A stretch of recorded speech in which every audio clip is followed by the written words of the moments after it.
રેલવેના સૂત્રો પાસેથી પ્રાપ્ત માહિતી અનુસાર રેલવે ટ્રેક પરથી પેડલોક કાઢી નાખ્યો હોવાની ફરિયાદ જેણે કરી હતી તે રેલવે કર્મી સુભાષ પોદાર જ આરોપી છે. તેણે પોતે જ પેડલોક કાઢ્યા હતા. નેશનલ ઇન્વેસ્ટિગેશન એજન્સીને પહેલા દિવસથી જ સુભાષ પર શંકા હતી, કારણ કે કોઈ સામાન્ય વ્યક્તિ એકસાથે 71 પેડલોક કાઢી શકે નહીં.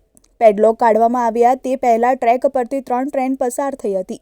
ત્રણેય ટ્રેનના લોકો પાયલટને કોઈ શંકાસ્પદ વસ્તુ નજરે પડી નહોતી. ઘટના સ્થળ પરથી કોઈ ફૂટપ્રિન્ટ કે શંકાસ્પદ વસ્તુ મળી નહોતી, જેથી એનઆઈએને સુભાષ પર શંકા ગઈ હતી. સુભાષની ઉલટ તપાસ કરતા સમગ્ર હકીકત બહાર આવી હતી. આ કેસમાં 3 રેલવે કર્મીઓને અટકાયતમાં લઈ સુરત એલસીબી અને એસઓજી પૂછપરછ કરી રહી છે.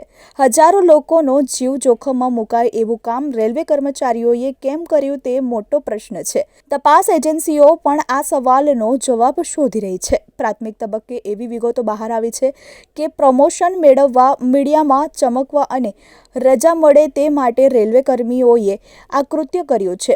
જો કે ખરી હકીકત તો તપાસના અંતે જ બહાર આવશે. સૌપ્રથમ આરપીએફ, જીઆરપી તમામ ત્યાં પહોંચી અને લોકલ કિમ પોલીસ સ્ટેશનને જાણ થતાં અહીંથી એસપી અને રેન્જ આઈજી સાહેબે પણ ત્યાં વિઝિટ કરી અને આજે મોટા પાયે જાનહાનિ થાય અને ટ્રેનને જે ઉથલાવી નાખવાનું જે કોશિશ હતી એ અનુસંધાને બીએનએસની કલમ 3(5), 61(2)A, 62(1)25 તથા રેલવે અધિનિયમ 1989ની કલમ 150A અને 150(2)B તથા ડેમેજ ટુ પબ્લિક પ્રોપર્ટી એક્ટની કલમ 3 હેઠળ તાત્કાલિક ધોરણે ગુનો દાખલ કરવામાં આવેલો. ગુનાની ગંભીરતાને સમજી અને આની તપાસ સ્પેશિયલ ઓપરેશન ગ્રુપના પોલીસ ઇન્સ્પેક્ટર સુરત ગ્રામ્યને સોંપી ડીવાયએસપી કામરેજના સુપરવિઝનમાં એલસીબી, એસઓજીની લોકલ પોલીસની 5 મેઇન ટીમ અને 11 બીજી એમની જે હેલ્પિંગ ટીમ આમ કુલ મળી 16 જેટલી ટીમો કાર્યરત કરવામાં આવેલ હતી. આ ગુના કઈ રીતે બન્યો, કોણે અંજામ આપ્યો, આ તમામ વિગતો સાથે સમગ્ર જિલ્લાની પોલીસની એ જ દિવસે સાંજે અને બીજા દિવસે વિવિધ ટીમો 150થી વધુ પોલીસ અધિકારીઓ, કર્મચારીઓ દ્વારા આસપાસનું જે વિસ્તાર છે અંદાજે 5 કિલોમીટર જેટલો વિસ્તાર એનું સર્ચ પણ કરવામાં આવેલ. એનઆઈએ ની ટીમ, ગુજરાત એટીએસની ટીમ અને અન્ય એજન્સી એમના એંગલથી એ પણ તપાસમાં જોડાયેલ. જે સમય અને સ્થિતિ ગુનાવાળી જગ્યાની ચેક કરતાં જે આમાં ટ્રેક ઉપર કામ કરનાર કર્મચારીઓ છે એમાંથી સૌથી જૂના કર્મચારી સુભાષકુમાર પોદાર, 39 વર્ષની ઉંમર છે, ઓલપાડમાં કિમમાં રહે છે અને મૂળ ભાગલપુર બિહારના છે.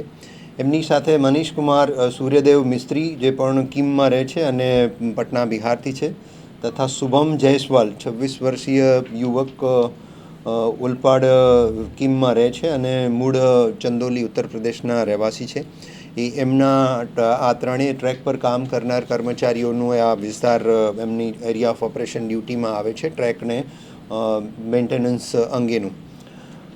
સમય જોતા અને અનેકવિધ રીતે આ 3 જણ પાસેથી પ્રાથમિક માહિતી મેળવી અને પૂછપરછ એમની કરવામાં આવેલ. જે સમયે જ્યાં જે વસ્તુ બનેલી અને જોયેલી એને અનુસંધાને પોલીસે એમની પાસેથી જ્યારે એમનું મોબાઈલ ચેક કરતા ખરેખર જે 28 સેકન્ડનો વિડીયો જે 5 વાગ્યા અને 20 મિનિટ પછીના બનાવનું જે બતાવવામાં આવેલ હતું એ વિડીયો રિસાયકલ બિનમાંથી પોલીસે રિકવર કરતાં એ વિડીયો 4 વાગે 57 મિનિટ અને 56 સેકન્ડે એ વિડીયો બનેલ હોવાનું ટાઈમ અને ડેટના સ્ટેમ્પ સાથે પ્રસ્થાપિત થયેલ, જેથી પોલીસને આ વિષયમાં થોડું વધારે શંકા થવા લાગી કે આ વિડીયો ઉતારી અને ડિલીટ કરી દેવામાં આવેલું હતું. એ સાથે એની સાથે જે બીજા કર્મચારી છે મનીષકુમાર સૂર્યદેવ મિસ્ત્રી, એનું મોબાઈલ અને એમાં પણ રિસાયકલ બિન પોલીસે ચેક કરતાં ડિલીટ કરેલા 3 ફોટા મળેલા, જેમાં એક ફોટો સવારના 2 વાગે 56 મિનિટનો છે, બીજો ફોટો 2:57 છે અને ત્રીજો ફોટો સવારના 3:14 છે, જેમાં આ જે ARC પેડલોક છે એ 3, 4, 5ની સંખ્યામાં એ પેડલોક ટ્રેક ઉપર પડેલા દેખાય છે. હવે આ બાબતની પોલીસે વધારે ઊંડાણપૂર્વક તમામ ટીમો આ કામમાં લાગી ગયેલી અને આમની પૂછપરછ કરતાં સુભાષ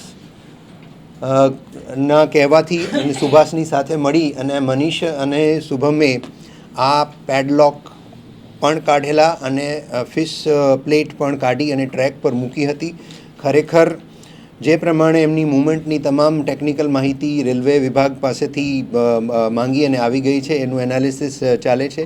એ ટ્રેકને પેટ્રોલિંગ દરમિયાન, ટ્રેકના મેન્ટેનન્સ દરમિયાન આવું કૃત્ય સુભાષના કહેવાથી થયેલું છે, એ પ્રસ્થાપિત થયેલું છે અને 3 આરોપીઓએ આની કબૂલાત પણ કરી છે.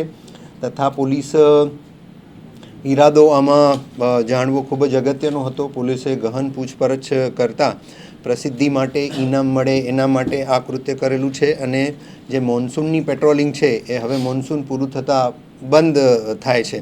જો પેટ્રોલિંગ બંધ થાય તો જે નાઇટનો જે બીજા દિવસનો ઓફ મળે છે એ ઓફ પણ બંધ થાય. આ 2 કારણ પ્રાથમિક દ્રષ્ટિએ પોલીસને આરોપીઓની કબૂલાતમાં જાણવા મળેલા છે. તમામની 3 આરોપીની ધરપકડ કરવામાં આવેલી છે અને એમની પાસેથી જે 3 મોબાઈલ મળ્યા છે, જે ટેકનિકલ પુરાવો છે, જેને આપણે ઇન્વેસ્ટિગેશનમાં ખૂબ જ અગત્યની કડી માનીએ છીએ, એ કબજે કરવામાં આવેલા છે અને આગળની તપાસ જે છે એ SOG PI કરી રહ્યા છે અને સમગ્ર ટીમો એમને મદદ કરી રહી છે.